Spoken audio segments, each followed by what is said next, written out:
Pub संस्कृतीतून ड्रग्सचा महापूर, त्यामुळे पुण्यात पब नकोतच, काँग्रेस आमदार रवींद्र धंगेकर यांची मागणी.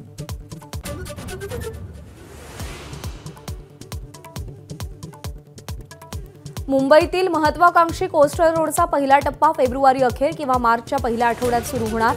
पंतप्रधान मोदींच्या हस्ते उद्घाटन.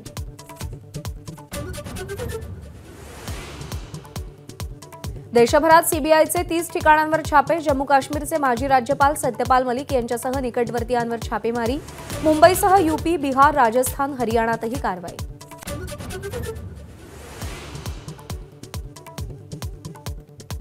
सत्तावीस फेब्रुवारीच्या बैठकीत महाविकास आघाडीतल्या जागावाटपासंदर्भात अंतिम निर्णय.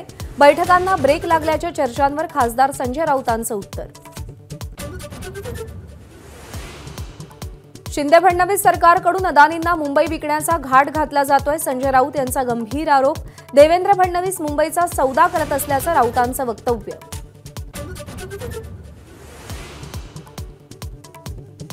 उद्धव ठाकरेंचा आजपासून 2 दिवसांचा बुलढाणा दौरा. लोकसभा मतदारसंघात आज आणि उद्या एकूण 6 सभा.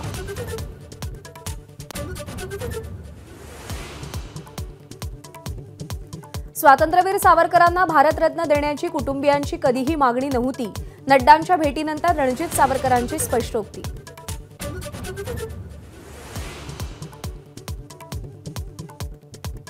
राज्यातील निवासी डॉक्टरांचा आज संध्याकाळी 5 वाजल्यापासून संप. अजित पवारांसोबतच्या बैठकीत आश्वासनांची पूर्तता न झाल्यानं संपाची हाक.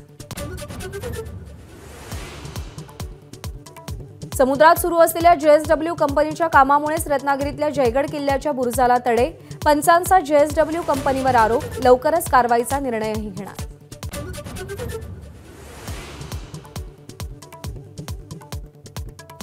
सहली दरम्यान 1ली ते 3रीच्या वर्गातील मुलींशी गैरवर्तनाच्या आरोपांप्रकरणी ठाण्यातील शाळाबाहेर पालकांचा मोठा जमाव.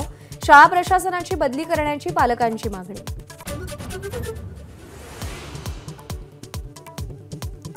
महाराष्ट्र भूषण पुरस्काराचं आज वितरण. ज्येष्ठ अभिनेते अशोक सराफ यांना पुरस्कार प्रदान होणार. मुख्यमंत्र्यांसह दोन्ही उपमुख्यमंत्र्यांची उपस्थिती. द इंद्राणी मुखर्जी स्टोरी या नेटफ्लिक्सवरील डॉक्युमेंटरीचं प्रदर्शन हायकोर्टानं थांबवलं. वेबसिरीजमुळे केसवर परिणाम होईल, सीबीआयचा आक्षेप. कोर्टासाठी विशेष स्क्रीनिंगचे नेटफ्लिक्सला निर्देश.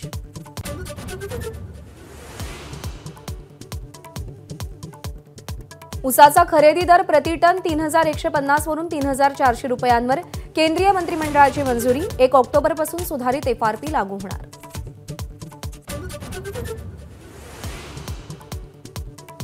भाजपा आमदार, खासदार आणि पदाधिकाऱ्यांची जेपी नड्डा यांनी शाळा घेतली. महागड्या गाड्यांमध्ये फिरून सत्तेचा दिखावा करू नका. सरकारची कामं साध्या भाषेत लोकांना समजावून सांगा. नेत्यांचे कान टोचले. लग्न झालं म्हणून महिलेला नोकरीतून काढता येणार नाही. सर्वोच्च न्यायालयाचा ऐतिहासिक निकाल. याचिकाकर्त्या महिलेला 26 वर्ष जुन्या प्रकरणात न्याय. एबीपी माझा, उघडा डोळे बघा नीट.